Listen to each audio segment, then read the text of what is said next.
What is up, Steelers Nation? Thank you so much for jumping on to another episode of All Steelers Talk one last time live from St. Vincent College here in Latrobe, Pennsylvania, as we break down the final day of Pittsburgh Steelers training camp. I'm Noah Strackbine, joined always by my main man, Steven Thompson. Find us on youtube.com/All Steelers Talkers. Subscribe anywhere you get your podcasts. It's been a beautiful week. It's been a beautiful 3 weeks. It's been a long, eventful 3 weeks. The Pittsburgh Steelers prepare for the Buffalo Bills on Saturday. They have one more preseason game afterwards against the Atlanta Falcons. Cuts will be made following that, and the regular season is upon us. How you feeling, my friend? I am fighting back tears as we speak. It was in all honesty, it was a beautiful day here. Like one of the best weather days we've had, like sunny, good breeze, all of that. It was a nice day, and it is. I did have fun out here at Latrobe, coming out here a lot more than I did last year, which was a great time. So great experience. Sad to leave it behind, not sad to be in the South Side where I can be much closer, where my commute is much better. I was going to say where you could walk to work, which is That's right. Always very nice. No, I'm excited to get back to the South Side. I'm excited to get back into the groove of regular season football, which is always exhilarating. We leave Latrobe, plenty of great memories. This was a good year. I thought that there were plenty of storylines. We didn't have to focus attention on one specific thing, which allowed us to focus our attention on everything, which I thought was a lot more fun for us, at least, and in my opinion, brought better content to everybody else. Had a blast with everybody on the live streams. I will be doing another live stream tomorrow, or as this drops today, to just break down everything that happened and answer all the questions. And I think that was the best part, is to get to talk to everybody, get to talk to all of you guys, and just spread whatever we got to see here for those who weren't capable of coming to Latrobe. It was a great time. Before we leave, before we dive into actual football, big question: favorite meal here at St. Vincent College? This one is tough because the one I think probably it's got to be. So there was one night we stayed real late and we had to get dinner on the go. And I'm very sad that you did not get to experience this meal fully, but they had steak one night. It was like steak, I think asparagus, chocolate cake, pretty sure mashed potatoes. Forget what the other side was. That was, I was immaculate. I had to wait until I got home to eat it, but it was well worth the wait. It was. Yeah, that one I did not. It sat in my fridge for 2 days and just looked at me. And I went, I want you so bad, but I couldn't have it. Mine, I think mine was the taco bowl the other day. Phenomenal food, but overall, just shout out to everybody here. Yeah. Super nice, incredible people. Food was phenomenal. The people, I just talked to a dude out there. Actually, I hope I have his card in my pocket. I told him I'd give him a shout out on the pod. He works for St. Vincent. He's from Orlando, Florida. I don't have his card on me. Where did I put? Oh, here it is.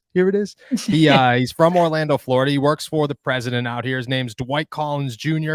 He said that this place changed his life and he never wants to leave. And I said, hey, man, you tell me that, I'm going to give you a shout out. No doubt about that one. So shout out to everybody at St. Vincent, man. Couldn't thank you guys enough. Couldn't thank all the fans enough. Couldn't thank everybody enough for coming out here. Let's dive into some football.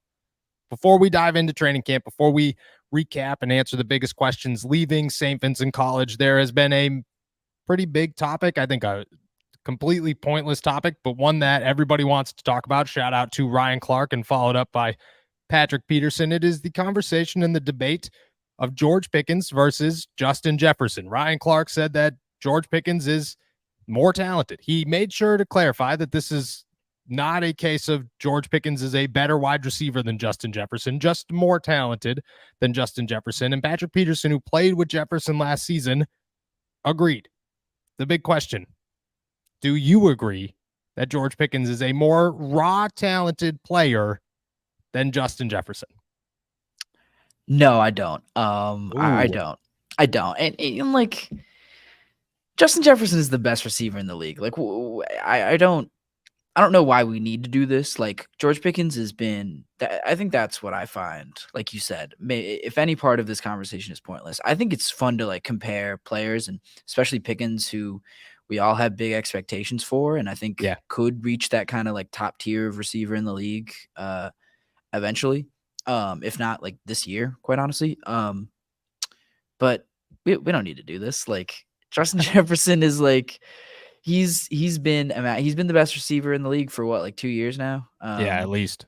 Like maybe you could argue the raw talent thing because I don't know what Pickens was coming out of high school, but Jefferson kind of came out of nowhere and then just exploded for a huge year at LSU, that 2019 year where he really got on the map. But yeah, I really don't get the argument. Like I saw Ryan Clark say, there's like, Pickens had better like measurables at the combine and stuff like that, and he's more power or something like that, more speed, and none of that is like true. Like that's just Yeah. statistically, it's just empirically, it is not true. I This is just the danger. Like comparison is the thief of joy. Like Yeah. we don't need to.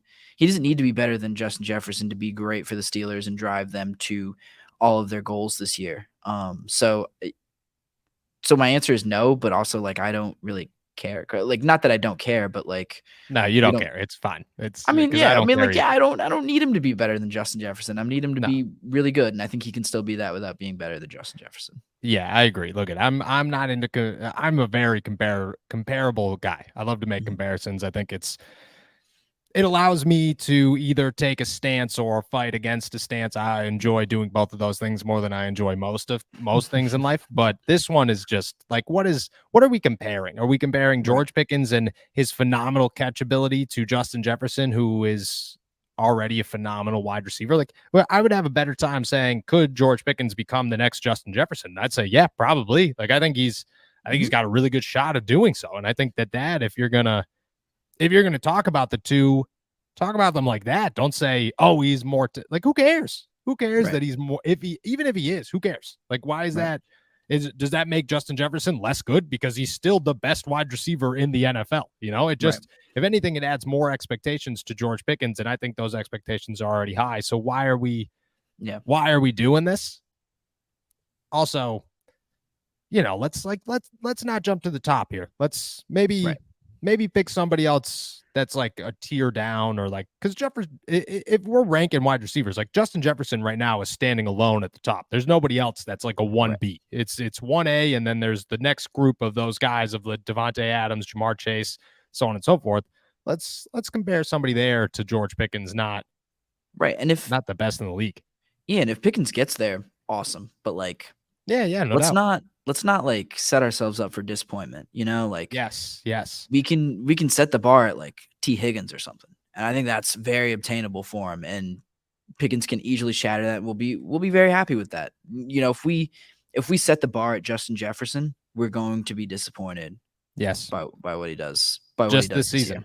Yeah, exactly. It's not, and that's the problem with the conversation is it seems very right now, and George Pickens is a second-year guy. It's not a matter of right now. It's a matter of what can become.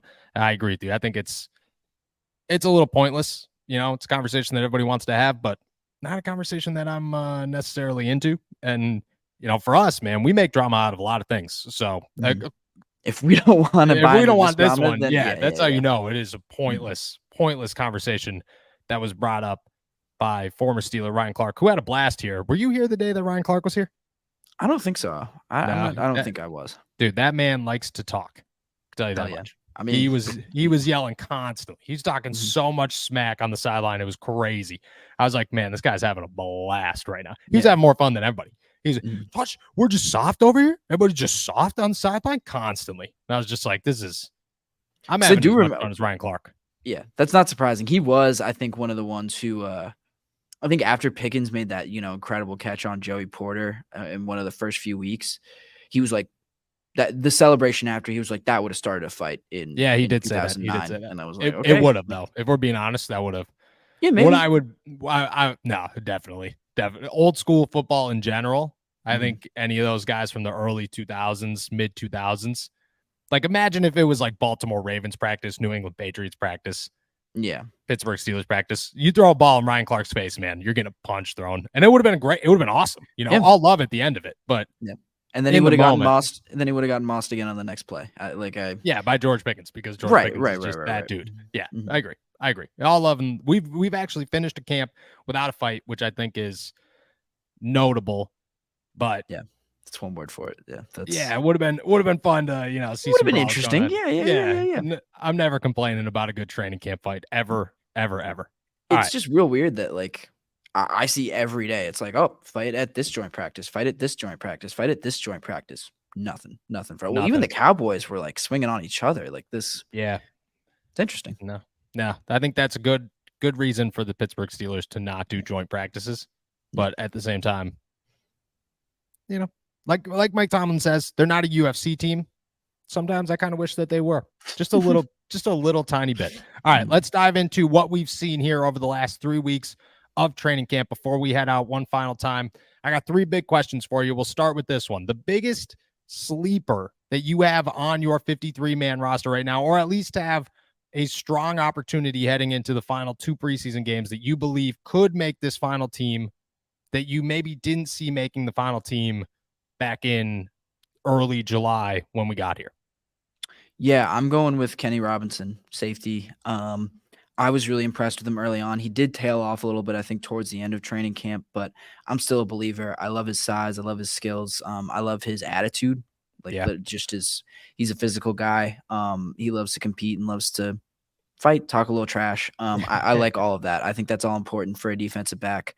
I still think he does need a big play or two in these final 2 preseason games, but and part of it was just a matter of the situation, but he was running with ones, and I thought he looked pretty good when he was running with the ones. He looked capable. Yeah. It's an uphill battle, but I also don't think guys like Miles Killebrew have really wowed anyone during training camp. So yeah, he still needs those couple big plays, but they're there for him to make, and he'll have plenty of opportunities over these final 2 preseason games to really prove himself. Yeah, I like Kenny Robinson. I like your point about Miles Killebrew, who hasn't really wowed. He's looked rough out there defensively. It's just a matter of, and this is a question for you. It's just a matter of, can you overcome the special teams? Right. Can Kenny Robinson earn a roster spot, even if Miles Killebrew is a guy who like could be viewed as a special teams captain, even if he can't do necessarily anything on defense? You think that's a real possibility?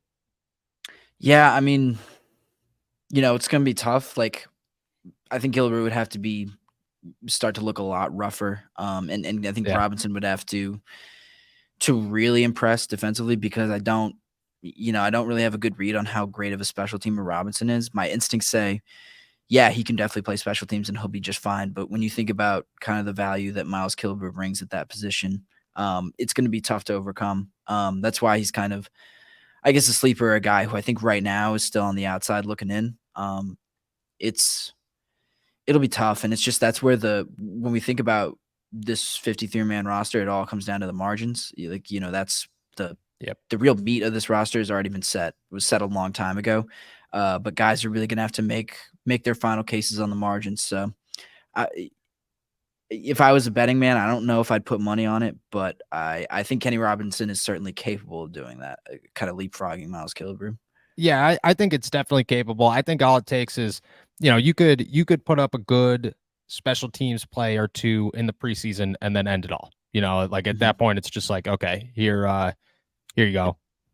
Oh, the lights went There it off, is. but like I don't know, it There, seemed the ghost of St. Vincent College. Turn them yeah, back there it on. is. Gotta love it. I'm gonna miss that. I'm not gonna lie. I'm gonna miss the lights Yeah. going off mid conversation. Yeah. I think that you're right that Kenny is just a player or two away from making this team. I don't think Miles has it locked in by no means, just like you said. But I also don't think that the hump to get over to Miles is super significant because I think Kenny is a guy who I think safeties can show you, hey, I can play special teams because I play defense. So like what's Yeah. the transition isn't as difficult as a Right. guy. Like I'm gonna bring up who my selection is Des Fitzpatrick, wide receiver. I think right now, I don't want to say he holds an upper hand over Miles Boykin, but I think that if I had to take 6 wide receivers, and I'm gonna this is all based off of the Steelers taking 6 wide receivers, which if they take 5, this argument goes out the door because I think Gunnar Olszewski leads both of them. But I'm Mhm. going Deontay, George Pickens, Calvin Austin, Allen Robinson, Gunnar, and then I think Des Fitzpatrick as my 6th, just because he looks better. He's had a much better training camp, in my opinion, has been consistent. There have been times where Miles Killebrew's had a bad play. There have not been those times where I've noticed with Des Fitzpatrick.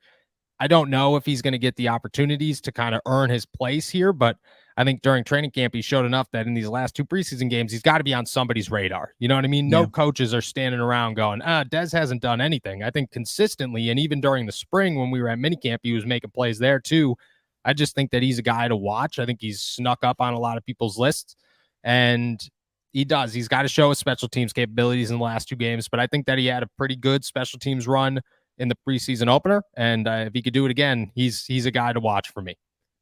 Yeah, I agree with you. I think Miles is a great special teamer. That's, I think, why I like him a lot to make the 53 man. But I also think at the same time, this reads like a lot of the same situation that we were just talking about between Kenny and Miles, but it's a little different too. I think Miles is definitely more replaceable on special teams. Like, he's good at what he does, but what he does is, he's a great gunner. And I feel like you can find that in a bunch of different places. And if Dez even shows, I don't think that the leap that Dez would have to take to kind of match or come close to matching what Miles does on special teams is as large as what we just talked about with Kenny trying to reach what Miles does from a special teams standpoint. Yeah, I agree. Because I think, like, don't get me wrong, I think Miles Boykin was the team's best special teamer last year, but I think it's easier to replace a gunner than it is a special teams captain, a guy who, calls your plays for punts, a guy who today threw a pass to Miles Boykin, which I guess, that didn't help either of our arguments. That puts us in a pickle, yeah. Yeah, it was a Miles Killebrew to Miles Boykin fake punt pass, which I guess is not the best situation for our predictions, but still, I just think that it's harder to replace that guy than it is Miles Boykin. And I just think Dez is young enough. He's made enough plays that you feel okay about him. I think the biggest question when it comes to these two is, who do you feel you could kind of sneak onto the practice squad, and who do you, if you feel that Dez Fitzpatrick's a guy that isn't going to get picked up, which maybe if I had to guess, he's not, then you just kind of feel comfortable like sliding him on, because it just, at that point, it really does come down to special teams. Who's the better special teamer? And chances are it's going to be Miles Boykin. Chances are it's going to be harder to sneak Miles Boykin onto your practice squad. If you believe Dez could, you kind of make that move there, which I don't think works in Dez's favor, but with 2 preseason games left, I think that he could make some noise and hopefully find a spot, because I think that I don't like to see guys like that, or like Kenny Robinson, who you could just say, oh, well, the veteran in front of them would be harder to get onto the practice squad, so we'll keep that guy. It's like, that doesn't, I don't like to bring the politics into who makes the 53-man roster, and that happens more times than not. And with these guys, I just think that gives some young guys some opportunities when they're deserved, because the Pittsburgh Steelers love to say, we don't care how we got here, or we don't care how you got here.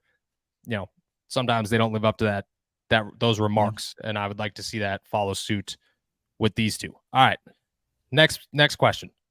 If you've ever thought, why the is my wireless bill so high, then let me tell you about Mint Mobile, who I'm partnering with for today's videos.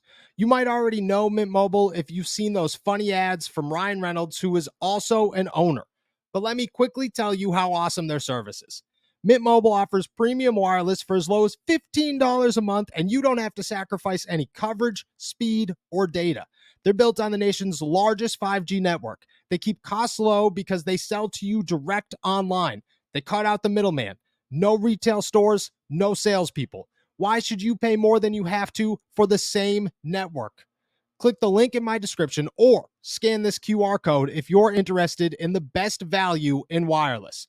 All Mint Mobile plans include unlimited nationwide talk and text, plus lightning fast 5G and free mobile hotspot. Mint also offers a modern family plan that lets you set up a super affordable family plan with as little as 2 lines.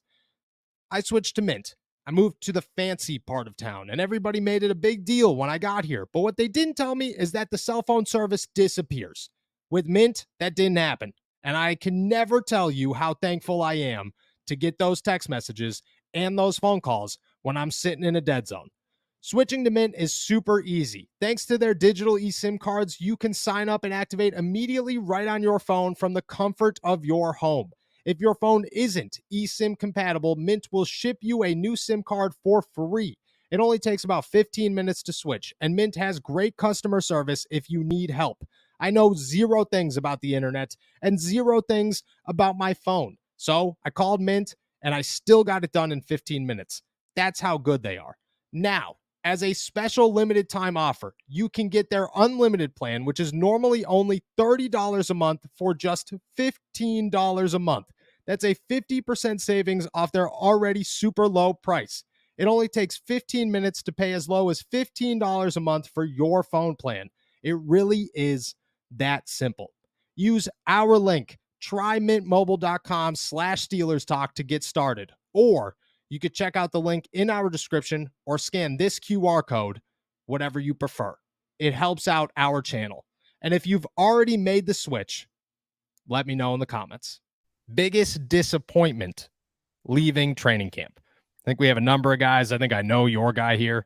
Your biggest disappointment for the Pittsburgh Steelers, player-wise, leaving Latrobe. Yeah, it's mine, and I say this with a heavy heart, is wide receiver Hakeem Butler. This guy was a fan favorite, I think, coming into OTAs and training camp. Big guy, 6'5". We have estimated 6'7" at certain points. I think we called him 7 foot at one point on one of these podcasts. But no, he's 6'5". He's a big dude. I just thought he has some special teams experience. He has a big playability. I just thought he was going to show flashes of really impressive athletic ability that was going to carry him all the way to a roster spot. And those just never materialized, I felt like. In addition to some really frequent and really bad drops, like it wasn't just it wasn't just like he was getting covered and getting balls deflected off of him. He would be wide open and he was just letting balls go right through his hands. Which again, for a guy who's like, his big thing was contested catches and going up to get balls, like his hands did not look very strong at all. So that was disappointing from an offensive standpoint. And then, yeah, it's just he was not. We heard a little bit about his potential on special teams, but that I don't think ever materialized either. And then he just wasn't. When he did have opportunities to use his strength, it just didn't show up in the way that you would really hope it would. And just physically, he wasn't imposing enough to give him an edge at all, and just to account for it. Like none of his great plays, which we saw a few of them. Like there was one day where I think he had 2 contested catches for what would have been touchdowns if they were live games. And then we just saw like nothing else, and it's the highs were not enough to overcome the many, many lows. Yeah, I agree. I think that Hakeem Butler's a guy that it would go 1 really good day, 3 really bad days. And even it got to a point where today, he finished it off. We're going through practice and it's just like, oh, Hakeem Butler catch, Hakeem Butler catch, Hakeem Butler catch. Oh, Hakeem's looking good. Like we're looking at each other like, oh, okay, here it is. Mm-hmm. And then I walk away to go take a phone call. I come back. You're like, yeah, Hakeem's had 2 drops since you left. And I'm like, there it is. Classic Hakeem Butler. And I think that, he's a guy that with his size, and I think that alone, if you could keep him on your practice squad, you do. And there's no questions about that. But he's not a roster guy. And he's not even close. Like it's not like it's like, oh, there's competition. Oh, he's got an opportunity these last 2 games. It's like I've already kind of chalked him up as a dub. There's just it doesn't make any sense to keep him around. He's been more bad than good. Stinks, thought he had some upside, but I also think that there have been times where I'm looking at this guy just going, there's like, you could kind of clearly see the reason why you haven't made an NFL roster. And it's just because you're inconsistent, and that hurts him. But at the same time, I do I think if you could, even if maybe not Des Fitzpatrick, I'm keeping Des Fitzpatrick, but if it comes down to like other guys outside of Cody White that you could find a spot on your practice squad, Hakeem Butler is one of them. If you got to keep 3 wide receivers on that 16-man practice squad, I'm keeping Hakeem Butler, and I'm feeling good about that. Just stick him right on the jugs machine for every practice. Hours. And just let him, just let him cook. But yeah, no, I would love to see him stick around the practice squad. I'm going to hold on to his potential for a lot longer than I maybe should. But this, like you said, this is almost set in stone now. He's not making the roster. It's really practice squad or bust for this guy right now.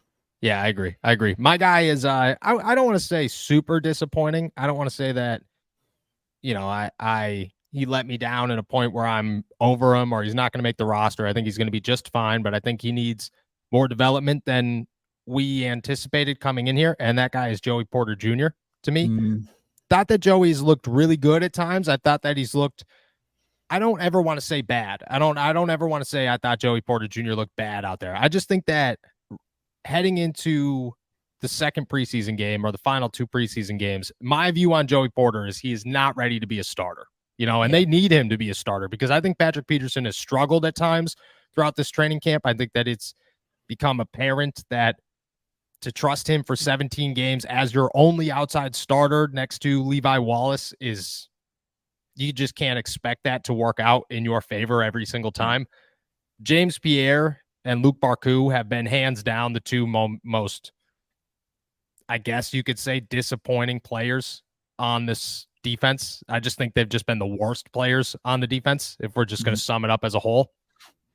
But overall, I'd say Joey Porter Jr., worrisome just because I don't think he's ready to start week 1, and I think the Steelers need him. Yeah. Look who it is. I haven't interrupted your podcast yet, so I had to just come do that at least. Who's your biggest disappointment leaving camp? I mean, biggest disappointment leaving camp. Man, that's like on the team or like on the team. No, in the media. That's either or. I think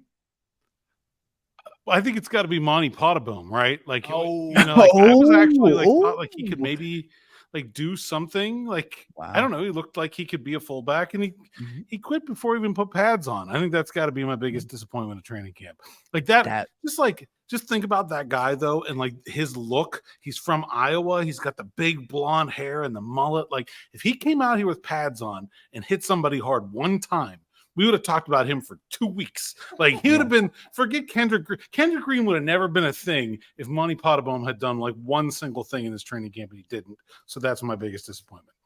That's a great one. Thank you. That's a very good one. That's Alan Saunders, ladies and gentlemen. Alan Saunders, Pittsburgh Sports Now. Afternoon drive. Steelers afternoon drive. Beep, beep. That's a good one. That's a really I didn't even consider. No, he has not crossed my mind for. I mean, the Steelers did send out a tweet today with a picture of like Cole Holcomb's mullet, and they were like, "The mullet, baby," and I was like, "That's stolen valor, man. That is Monty Potterbomb's mullet." Dude, did you see the day that he retired? They tweeted out an hour later, an hour after the announcement. They tweeted out a picture of Cole Holcomb and said, and captioned it, "The mullet man." Yeah, twisting the knife. The knife. It's not pretty. No doubt. But yeah, I think Pottenbaum's a great one, but I think still Joey Porter Jr., again, just for, like I said, don't think he's ready to start week 1. I think he's ready to contribute, but how much I'm not totally sure yet, and I think that's concerning. Yeah, and I think we came into this with, maybe it's sort of our own fault, but like I think the Steelers had just as high of expectations for him as the rest of us did, and he did not even really come close to living up to those.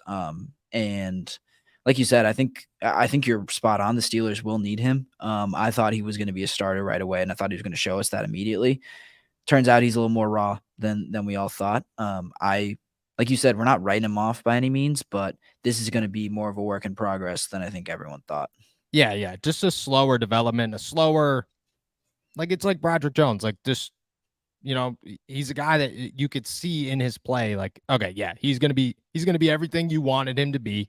It's just going to take a little bit more time than maybe we anticipated or that we hoped for, Steelers fans hoped for coming into this thing, but that's just part of rookie life. You know what I mean? You draft these guys for what they're going to be, not what they are right now. And Joey Porter Jr. is just a guy that he's about ready, but he's not there yet. And you just really hope that Patrick Peterson is a guy that can take over. And I mean, I said it on my to-go today. I'm very nervous that he's not going to be able to handle every down from the outside in man-to-man coverage at all times. All right, the big question, the final hurrah here. We're not talking records. We're not talking awards, nothing. There has been one big question that everybody wants answered and has wanted answered throughout training camp, and that is simple. Who will have the biggest impact amongst the Steelers rookie class in 2023? I have an answer. I don't know who your answer is. We didn't even talk about this one. Heading out of training camp, heading into the preseason, game 2, who is your rookie that you believe will have the biggest impact on this team this season? So I think I could see 2. I think I could see two answers to this, Okay. but the answer I'm going to go with feels like a complete layup. But it's Nick Herbig. Like that is Oh, really you didn't. Oh, never. Okay, we'll get to that. No, We'll go get ahead. to Yeah, that. yeah. But Nick Herbig has been, I think, in my opinion, hands down, the best rookie from start to finish in training camp. And it's we approached it very cautiously, I think, from the beginning with like, okay, yeah, this guy's fast. That's cool when the pads aren't on, but like, how's he going to handle physicality? And every time we have kind of moved the goalpost or set the bar a little bit higher for Nick Herbig, he has met it. And I think that's reflected in every conversation, in every practice, first of all. Then it came up in the preseason game. And then it also, I think, reflects in every conversation that you have with his teammates and the guys who are in his position group, especially TJ Watt and Alex Highsmith, two guys who I think are holding him to just as high a standard as they hold themselves. Like they are treating this guy. There are no training wheels with this guy. They believe that this guy is way ahead of where a rookie's supposed to be, and this guy is skilled and prepared enough and has the right work ethic and smart enough and all of those things. Obviously a deep position group. He's not going to be a starter, but he is going to play, and he is going to, I think, play really well. I think he's ready for that.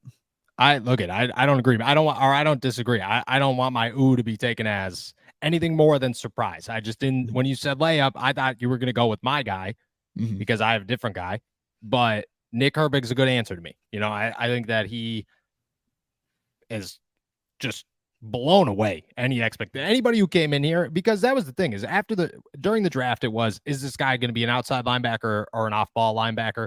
We went to minicamp.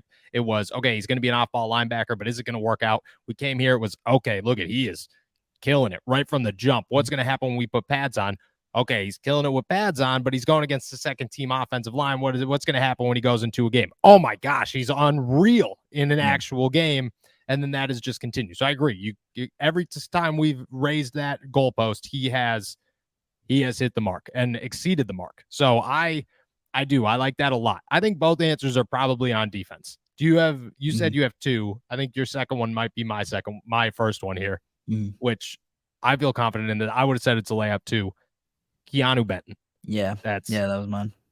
Keanu is a dude who, slow start. It took us 2.5 weeks before we had any update on this guy. Everybody kept asking, give us something on Keanu Benton. Give us something on Keanu Benton. We're just sitting around going, there's nothing to give you guys. Like, we're trying so hard to watch him and find anything we could, but the defensive line just isn't getting the opportunities that everybody else is getting at this point in training camp. The preseason game happens. The dude goes off, puts on an absolute clinic about how to slice through offensive linemen. It was unreal. And then has since just looked like it's easy. Like, nothing is difficult to this guy anymore. I think that, in my opinion, it's either him or Braden Fehoko for the starter at nose tackle right now. They've both looked very impressive.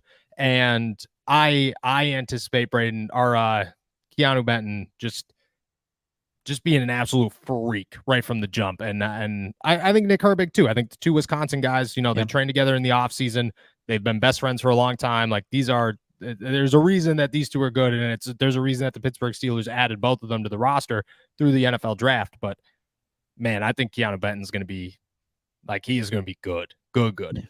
Yeah, I completely agree. So you mentioned that him and Fehoko kind of in that race for starting nose tackle. Do you have a beat on who might have the upper hand, or who you think is going to actually win out that spot by week 1? I think Benton starts week 1 just because, I don't know. I think that you could, the ceiling is higher. I think that who Benton could be, and Benton is the future. You know what I mean? He is the guy that the Steelers want to be, an all-pro and a future Hall of Famer and the Ring of Honor and all these crazy things that come with being a starter. Meanwhile, Braden Fehoko is kind of just like we wanted to see who you are. We feel really good about who you are, and I think the Steelers should feel really good about who he is. But don't. There's no need to limit somebody else because of him, just the politics of football. There's just no reason for that. And again, when it comes to potential, just Benton's is through the roof right now, where I think Fajoko's is really good, and they should both contribute heavily to this defensive line. But if I did guess week 1 starter, I'm going Benton. Yeah, that sounds good. I mean, I've been really impressed with Fehoko, but like you said, Benton's come on strong in a huge way. Like, to not make up for, but like to to kind of give us what we were expecting in after such a slow start and such a long slow start, quite honestly, is very impressive. And I think speaks to his talent and his like game changing ability that you think he could have, if not this season, like in the future. Yeah, I agree. Look for all the rookies, though. I think that Joey Porter is going to play a huge impact on this team. I think, who am I missing? Darnell Washington has come on very strong and has shown that he actually has some hands, which is awesome for the Pittsburgh Steelers. Spencer Anderson on my 53-man roster right now, and I think is going to remain there for the time being unless something changes. So I expect this entire rookie class to have an impact on the Pittsburgh Steelers in 2023. With that, we are heading out of here one last time from St. Vincent College. Sad to go. Happy, excited about what the 2023 season has in store for the Pittsburgh Steelers. There are still 2 preseason games left, so plenty of action to come. Thank you guys so much for everything that you guys have done for us while we're out here, all the love and support that we have gotten, all the content that you guys have commented on and helped us create while we're out here, all the times that you sat around while the lights went out and we had to turn them back on, and the audio issues. We appreciate every bit of it as we've worked through 3 weeks, 4 weeks here at training camp. Make sure to subscribe to us on YouTube, youtube.com/allsteelerstalk. Find us anywhere you get your podcasts. Enjoy another beautiful day in the Berg. Peace.